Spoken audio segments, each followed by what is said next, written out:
नमस्कार दोस्तों, नमः शिवाय। जीवन ज्योति चैनल में आप सभी का हार्दिक स्वागत करती हूँ। आइए श्रवण करते हैं सोमवती अमावस्या की कथा।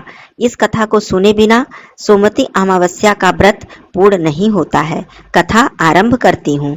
एक साहूकार के 7 बेटे और 7 बहुएं एक साथ रहती थीं। एक बेटी भी थी। साहूकार के घर रोज एक जोगी आता था जिसे साहूकार की बहू भिक्षा देती थी।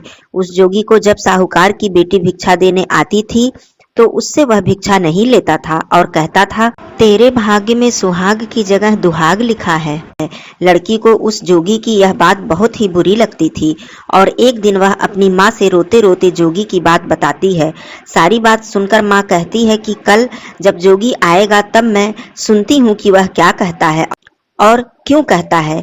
अगले दिन फिर जोगी आता है तो साहूकारनी छिप कर बैठ जाती है और लड़की को भिक्षा देने के लिए भेजती है। जोगी उससे भिक्षा नहीं लेता है। फिर वही बात दोहराता है कि तेरे भाग्य में सुहाग की जगह दुहाग लिखा है। लड़की की माँ बाहर निकलकर आती है और जोगी से कहती है कि एक तो हम तुझे भिक्षा देते हैं और तू हमें गाली देता है। जोगी कहता है कि मैं गाली नहीं दे रहा हूँ, जो बात सत्य है वही कह रहा हूँ। इसके भाग्य में जो लिखा है मैं वही बता रहा हूँ।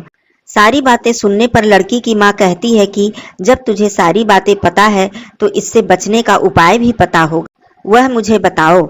जोगी कहता है कि 7 समंदर पार एक धोबन रहती है जिसका नाम सोना है। वह सोमवती अमावस्या का व्रत करती है। अगर वह आकर इसे फल दे दे तभी इसका दुहाग टल सकता है, अन्यथा विवाह के समय सर्प काटने से इसके पति की मृत्यु हो जाएगी।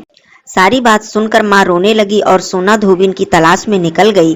चलते चलते रास्ते में तेज धूप पड़ रही थी, जिससे बचने के लिए वह एक पीपल के वृक्ष के नीचे बैठ गई। उसी वृक्ष पर एक गरुड़ के बच्चे अपने घोंसले में थे। एक सांप आया और गरुड़ के बच्चों को खाने के लिए लपका, लेकिन साहूकारनी ने उस सांप को मारकर बच्चों की रक्षा की। कुछ देर बाद गरुड़नी आई और सब जगह खून देखकर साहूकारनी को चोंच से मारने लगी। साहूकारनी बोली, एक तो मैंने तेरे बच्चों को सांप से बचाया और तू मुझे ही मार रही है।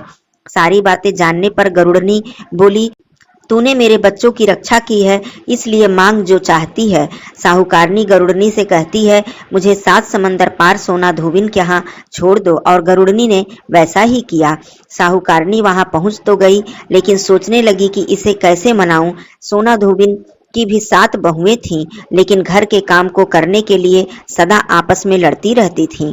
रात को जब सब सो जाते थे तो साहूकारनी आती और चुपके से सारा काम करके उजाला होने से पहले ही चली जाती थी।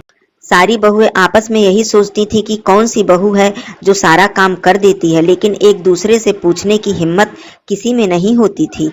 काम करने की बात सोना धोबिन ने भी देखी कि आजकल बहुएं लड़ती नहीं हैं और काम भी सारा हो जाता है। सोना धोबिन ने सारी बहुओं को बुलाया और पूछा कि आजकल तुम लड़ती भी नहीं हो और घर का सारा काम कौन करता है। बहुएं सास से झूठ कहती हैं, लड़ाई करने से क्या फायदा, इसलिए हम मिलकर सारा काम कर लेती हैं। सोना धोबिन को अपनी बहुओं की बात पर विश्वास नहीं होता और वह रात में जागकर स्वयं सच देखना चाहती है कि कौन काम करता है। रात होने पर सोना धोबिन छिप कर बैठ जाती है कि देखूं कौन सी बहू काम करती है। रात हुई तो वह देखती है कि एक औरत चुपके से घर में घुस रही है। वह देखती है कि उसने घर का सारा काम कर दिया और जाने की तैयारी में है। जैसे ही साहूकारनी जाने लगती है तो सोना धोबिन उसे रोकती है और पूछती है कि तुम कौन हो और क्या चाहती हो। साहूकारनी कहती है कि पहले तुम वचन भरो तभी मैं बताऊंगी। वह वचन भरती है। तब साहूकारनी कहती है कि मेरी बेटी के भाग्य में दुहाग लिखा है, लेकिन तुम सोमवती अमावस्या करती हो, मेरे साथ चलकर उसे सुहाग दे दो। सोना धोबिन वचन से बंधी थी तो वह साहूकारनी के साथ चलने के लिए तैयार हो जाती है।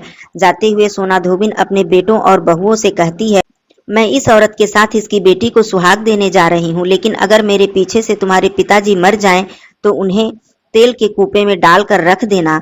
धोबिन साहूकारनी के घर पहुंच जाती है। साहूकारनी अपनी बेटी का विवाह करती है तो फेरों के समय सोना धोबिन कच्चा करवा, दूध तथा तार लेकर बैठ जाती है। कुछ समय बाद सांप आया और दूल्हे को डसने लगा तो सोना धोबिन ने करवा आगे कर तार से सांप को बांध दिया और सांप मर गया। अब सोना धोबिन ने लड़की को सुहाग दिया और कहा, जितनी अमावस्याएं मैंने की है उन सभी का फल साहूकार की इस लड़की को मिले। अब आगे जो अमावस्याएं मैं करूंगी उसका फल मेरे पति और बेटों को मिलेगा। सभी लोग सोमवती अमावस्या की जय जयकार करने लगे। सोना धोबिन अपने घर वापस जाने को तैयार हुई तो साहूकारनी ने कहा, तुमने मेरे जमाई को जीवन दान दिया है, इसलिए तुम जो चाहो मांग लो। सोना धोबिन बोली कि मुझे कुछ नहीं चाहिए और वह चली गई। रास्ते में चलते हुए फिर से सोमवती अमावस्या आ गई। उसने पीपल के पेड़ के नीचे बैठकर कहानी कही, व्रत रखा और पीपल के पेड़ की 108 बार परिक्रमा की।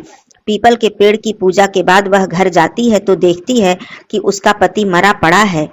अब रास्ते में जो सोमवती अमावस्या उसने की थी उसका फल अपने पति को दे दिया, जिसके प्रभाव से वह पुनः जीवित हो गया। सब कहने लगे कि तूने ऐसा क्या किया जो तेरा पति जिंदा हो गया। वह कहती है कि मैंने तो ऐसा कुछ नहीं किया है, बस रास्ते में सोमवती अमावस्या आ गई जिसका मैंने व्रत किया, कहानी कही और पीपल के वृक्ष की 108 बार परिक्रमा की।